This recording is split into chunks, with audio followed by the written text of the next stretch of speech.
झारखंड प्रदेश के अध्यक्ष श्रीमान रविंद्र राय जी, झारखंड के नेता प्रतिपक्ष श्रीमान अर्जुन मुंडा जी, भारतीय जनता पार्टी के राष्ट्रीय उपाध्यक्ष श्री रघुवर दास जी, भारतीय जनता पार्टी के प्रमुख नेता और पूर्व वित्त मंत्री और पूर्व में इसी झारखंड से सांसद रहे श्रीमान यशवंत सिन्हा जी, मेरे मित्र और भारत सरकार के पेट्रोलियम मंत्री श्रीमान धर्मेंद्र प्रधान जी, श्री सुदर्शन भगत जी, मेरे साथी और झारखंड की चुनाव की विशेष जिम्मेदारी जिन पर है, ऐसे भारतीय जनता पार्टी के राष्ट्रीय महासचिव श्री भूपेंद्र यादव जी और इस झारखंड प्रदेश के चुनाव का संगठनात्मक जिम्मा जिन पर है, ऐसे भाई सौदान सिंह जी, श्रीमती आशा जी, श्री राजेंद्र सिंह जी, श्री विनोद पांडे जी, मंच पर उपस्थित सांसदगण, विधायकगण और आज पूरे झारखंड से यहां पधारे हुए मंडल और उससे ऊपर के सभी कार्यकर्ता बंधु भगिनी, मित्रों, जब यहां मैं आ रहा था तब नगाड़े से मेरा स्वागत हो रहा। मीडिया को और आप सबको उसमें नगाड़े सुनाई पड़ते थे, मुझे इसमें इस सरकार का मृत्यु घंट सुनाई पड़ता था, अस्थिरता का मृत्यु घंट सुनाई पड़ता था।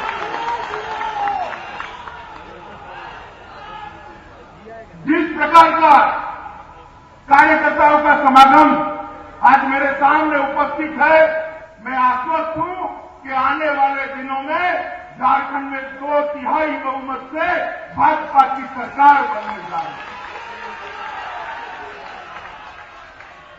किसी भी पार्टी में इतना मादा नहीं है कि इतनी बड़ी जनसभा भी कर ले और इसमें कार्यकर्ता यहां एकत्रित आए हैं, ये भारतीय जनता पार्टी के विजय की निशानी है।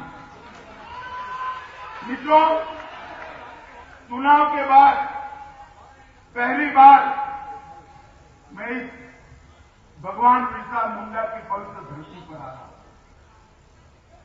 सबसे पहले मैं झारखंड की जनता और झारखंड में फैले हुए लाखों भारतीय जनता पार्टी के कार्यकर्ताओं का अभिनंदन करना चाहता हूं कि उन्होंने 14 में से 12 भारतीय जनता पार्टी के प्रत्याशियों को विजयी बनाया और देश में एक ऐसी मजबूत सरकार की नींव डालने में झारखंड ने प्रमुख भूमिका निभाई।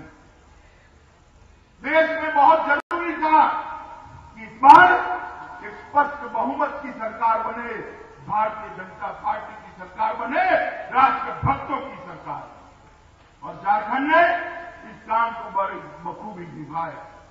मित्रों, देश में जब पूर्ण बहुमत से भारतीय जनता पार्टी की सरकार बनी है और भारतीय जनता पार्टी का एक अच्छा कार्यकर्ता नाम नरेंद्र मोदी देश के प्रधानमंत्री पद पर विराजित है, तब पार्टी के देश भर के कार्यकर्ताओं की छाती गदगद फूलती। मैं कहना चाहता हूं कि बहुत लंबे अरसे के बाद देश को एक बोलने वाला प्रधानमंत्री मिला है, जो जनता के दुखों को समझता है, उस पर चिंतन करता है, मनन करता है और उसकी वेदना को वाचा देने का काम करने वाला प्रधानमंत्री बहुत लंबे अरसे पर मिला है। 15 अगस्त के दिन हर बार देश के प्रधानमंत्री लाल किले की प्राचीर से अपना राष्ट्रध्वज फहराते। ये कोई नई बात नहीं है, मगर जब इस बार नरेंद्र भाई ने भारतीय जनता पार्टी के प्रतिनिधि के रूप में, देश की जनता के प्रतिनिधि के रूप में जब राष्ट्रध्वज फहराया और सामने बुलेट प्रूफ कांच नहीं था, तब देश की जनता के दिल को बड़ी शांति हुई कि एक ऐसा व्यक्ति है जिसको देश की जनता के साथ बात करते वक्त बुलेट प्रूफ कांच की जरूरत नहीं है, दिल में इतनी हिम्मत है कि जनता से सीधी बातचीत कर पाए। मित्रों, इस सरकार ने 2 दिन के अंदर हर मामले में एक ठोस शुरुआत की। विदेश नीति का मामला हो, अर्थनीति का मामला हो, देश की सीमाओं की सुरक्षा का मामला हो, या फिर महंगाई पे काबू लाने का मामला, हर क्षेत्र में 100 दिन के अंदर एक ठोस शुरुआत की है और एक रास्ता बनाने का काम किया है कि इस रास्ते पर मोदी सरकार आने वाले दिनों में चलने वाली है। एक जमाना था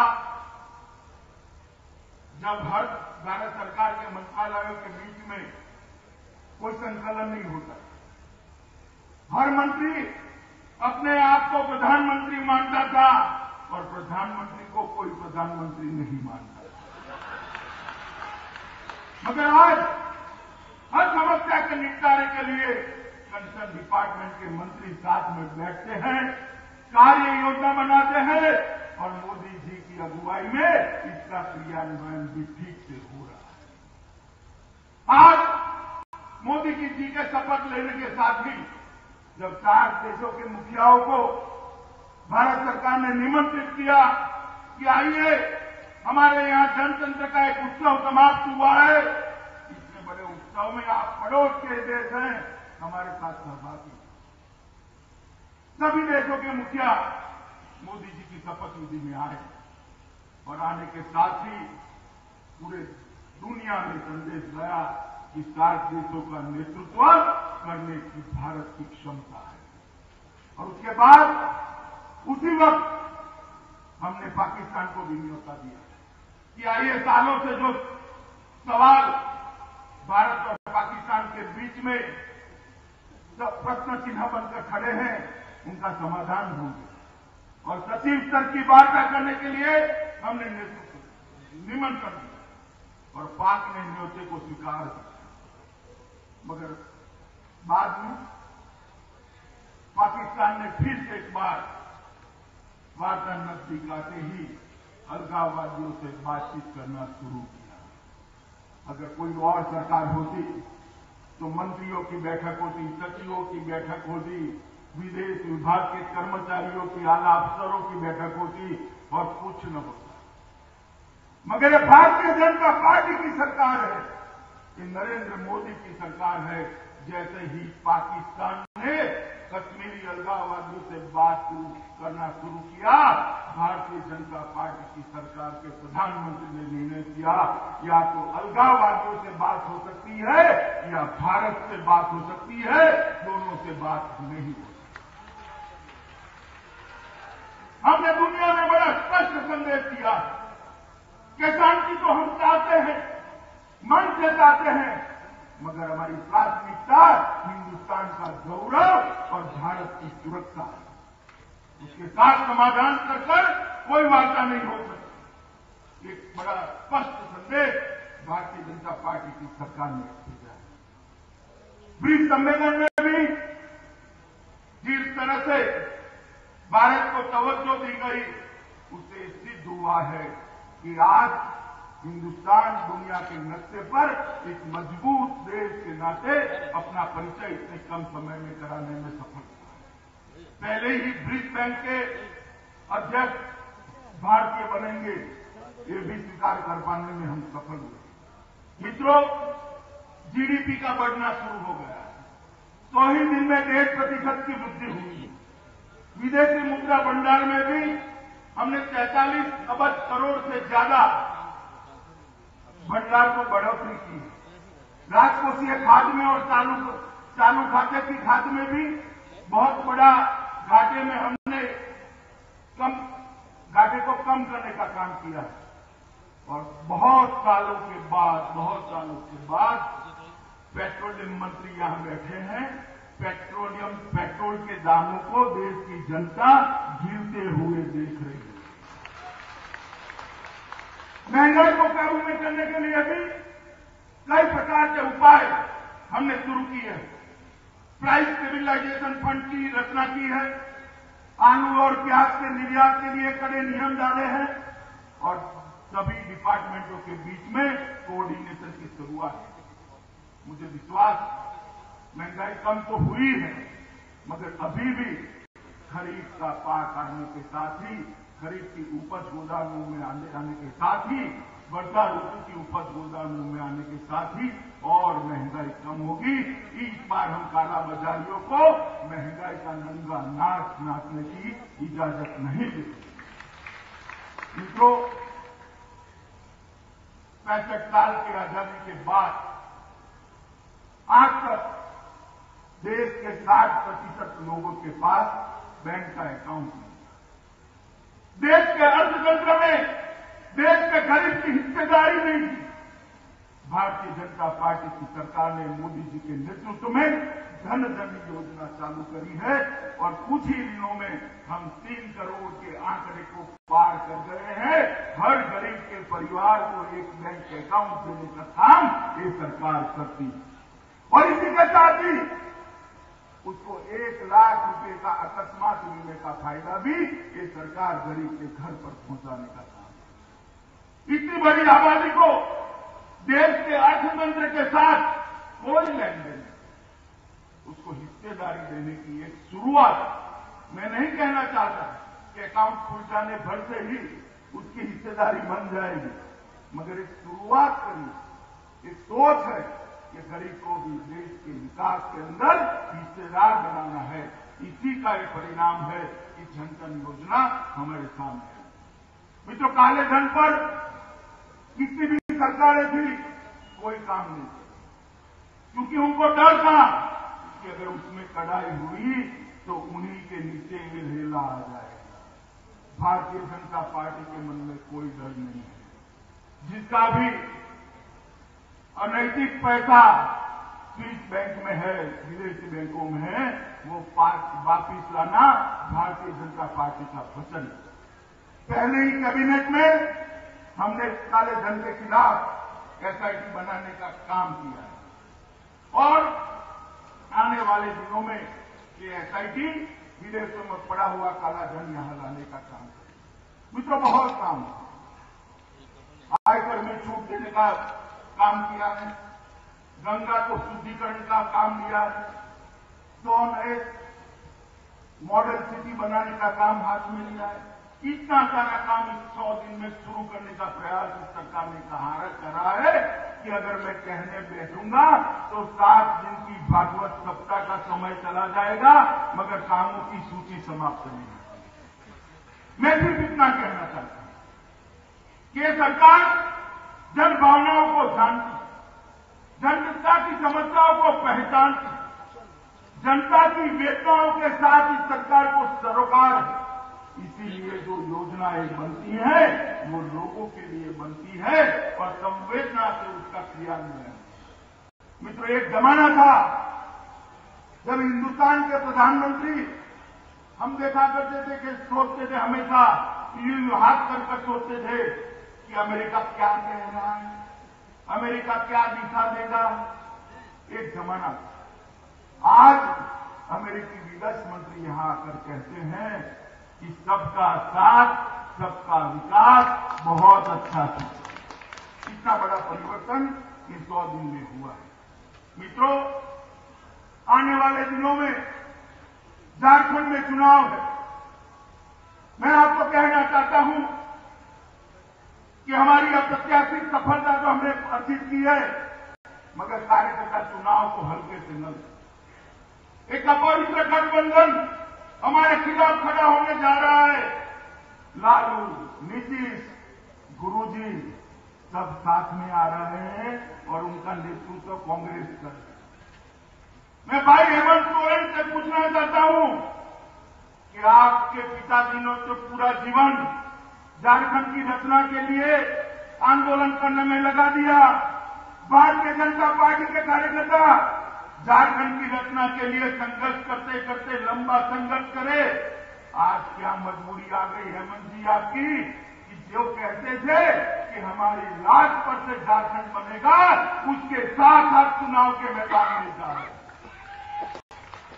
हेमंत सोरेन अगर लालू का साथ लेते हैं, कांग्रेस का साथ लेते हैं, तो उसके साथ ही झारखंड का द्रोह कर रहे हैं। ये बात लेकर हमारा कार्यकर्ता झारखंड के घर घर में जाना चाहिए, घर घर में जाइए और बताइए कि सत्ता के लिए ये क्या करें। मित्रों, आने वाले दिनों में झारखंड का चुनाव, यहां इतनी बड़ी मात्रा में कार्यकर्ता उपस्थित है। भारतीय जनता पार्टी कम से कम चुनाव में विजय कार्यकर्ताओं के बगैर नहीं पाती। 14 में से 12 सीट अगर भारतीय जनता पार्टी जीती है तो मोदी जी का करिश्माई नेतृत्व इसके लिए जिम्मेदार तो है ही, मगर साथ में मेरे सामने बैठे हजारों कार्यकर्ताओं का परिश्रम भी चाहिए। मित्रों, आपके परिश्रम के बगैर ये चुनाव नहीं जीता। मैं एक छोटी सी बात आपको कहना चाहता हूं। एक कहानी है, दो राज्यों के बीच में पुराने जमाने में युद्ध हुआ करते थे। इस तरह का एक युद्ध हुआ, दोनों राजा अपने अपने सैन्य बल के साथ रण मैदान में थे। युद्ध शुरू हुआ, एक राज्य काफी आगे निकल गया, लगभग विजय उसकी निश्चित दिखाई देनी पड़ी। सेना में भी जोश बढ़ गया कि काम होते होते तो अपनी विजय निश्चित। पता नहीं राजा घोड़े पर से गिर पड़ा और गिरते ही अफवाह होगी, फैल गई कि राजा घोड़े पर से गिर गया है, सेना भाग गई और जीतने वाली सेना पराजित हो। बाद में कारण ढूंढा कि राजा घोड़े पर से क्यों गिर गया।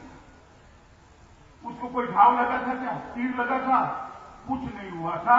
उसकी घोड़े की नाल उखड़कर बाहर पड़ गई, घोड़ा जमीन पर गिर गया, राजा भी जमीन पर गिर गया। अगर उस राज्य का लुहार नाल ठीक से घोड़े के पैर में फिट करता तो वो राज्य, वो युद्ध न हारता। यहां लुहार का काम मेरे सामने बैठे हुए कार्यकर्ताओं ने करना है। बूथ अगर आप ठीक से संभाल लोगे तो अपनी जीत निश्चित है। ये चुनावी समर में जीतने के लिए लुहार का काम करने का अगर चीज में दम है तो भारतीय जनता पार्टी के लाखों लाखों कार्यकर्ता, अगर बूथ आप ठीक से संभाल लेते हो, झारखंड की चिंता मत करिए। कौन विधायक है, कौन मुख्यमंत्री बनेगा, उसकी चिंता मत करिए। बूथ जीतने के लिए जान लगा दीजिए। आप आपका बूथ जीत कर आइए, झारखंड अपने आप जीते। कई कार्यकर्ताओं के मुझ पर फोन आते, कई पत्रकारों के फोन आते कि अमित भाई, झारखंड में नेतृत्व किसका होगा, किसके नेतृत्व में चुनाव लड़ेगा। मैं आज सबके सामने, मीडिया के सामने स्पष्ट करने जा रहा हूं, झारखंड का चुनाव नरेंद्र मोदी के नेतृत्व में हम लड़ने जा रहे हैं।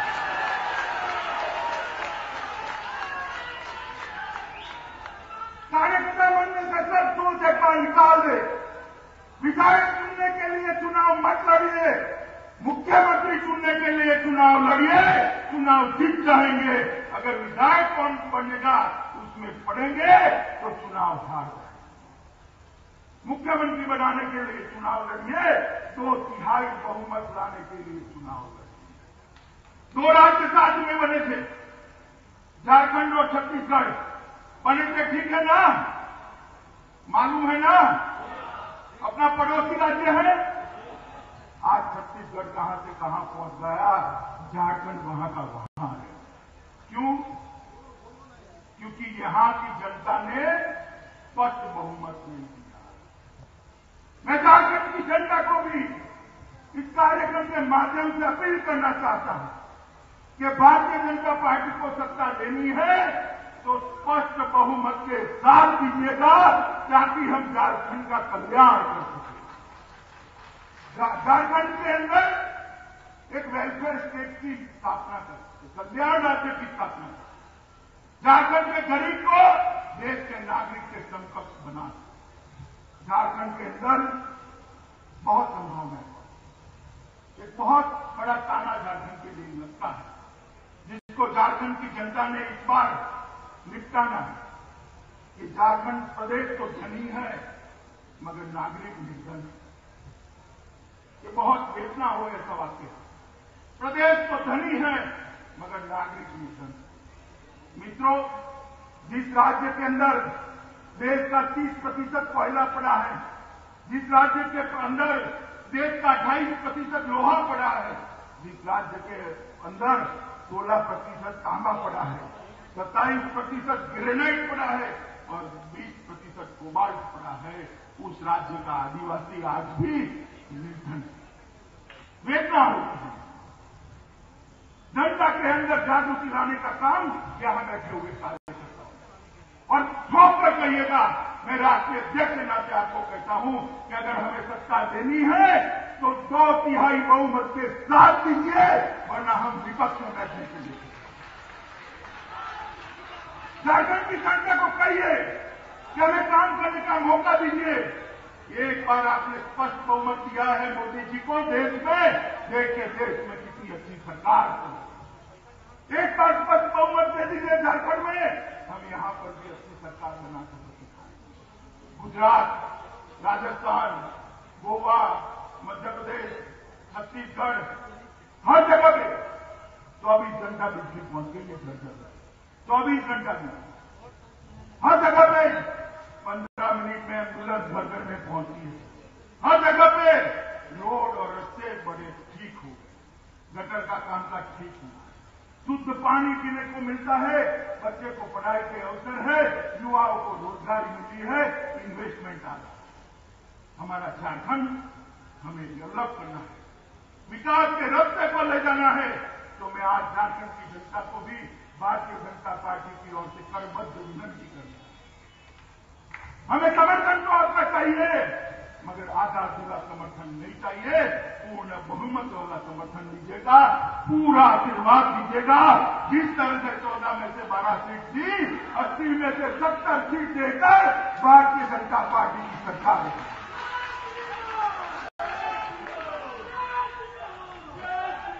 मित्रों, अपार संभावनाएं पड़ी हैं।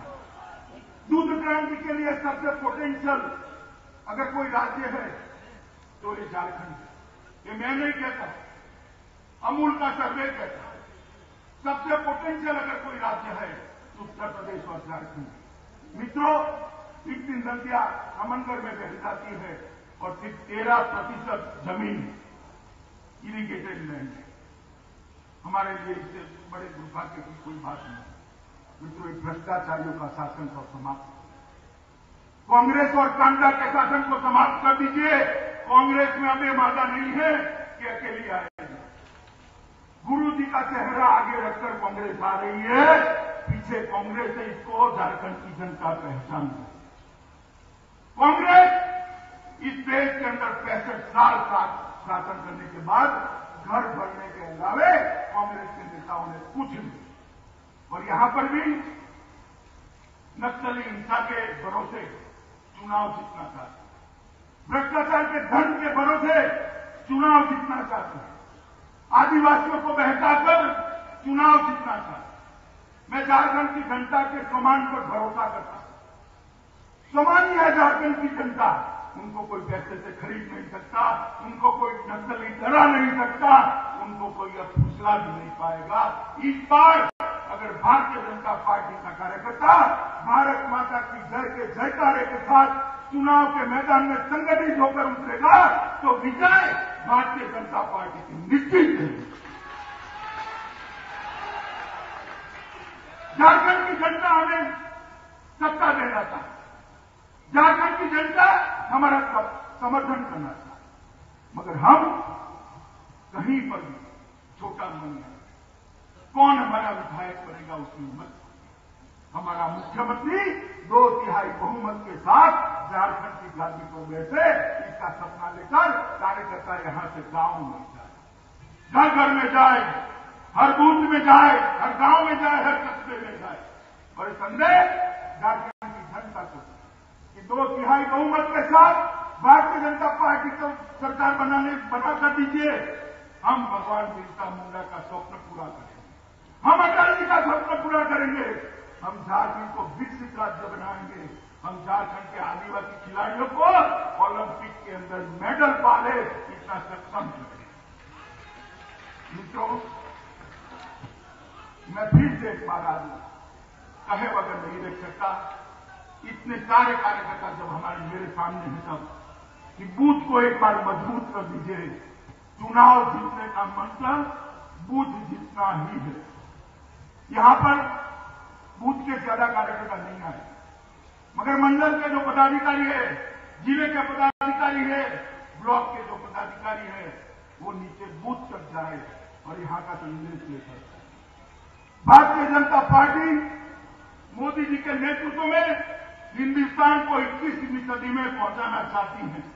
और मैं चाहता हूं कि हिंदुस्तान की 21वीं सदी में पहुंचने की यात्रा का नेतृत्व झारखंड करे। झारखंड देश को सबसे आगे ले जाने का काम है। मित्रों, मुझे मालूम है अपार संभावनाएं पड़ी। इतनी प्रामाणिक प्रजा देश के कोई राज्य के अंदर नहीं है। इतनी मेहनती प्रजा देश के किसी राज्य के अंदर नहीं है। इतनी कुदरती संपदा देश के किसी राज्य के पास नहीं है। एक प्रामाणिक नेतृत्व अगर सचिवालय में काम करने के लिए बैठ जाता है तो झारखंड गुजरात और महाराष्ट्र के भी आगे निकल सकता है, वो मुझे मालूम है। कोई ज्यादा लंबी बात नहीं करनी है।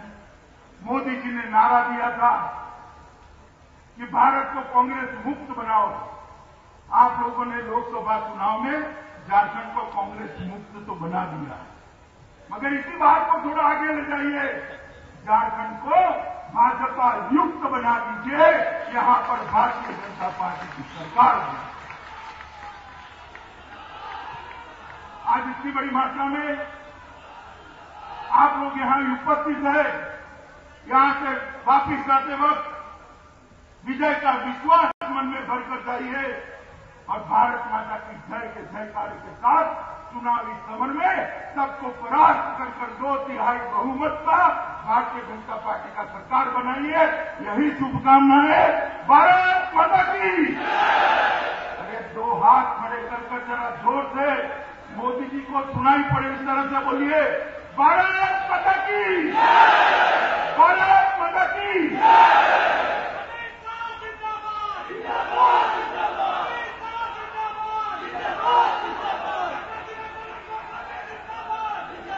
मित्रों,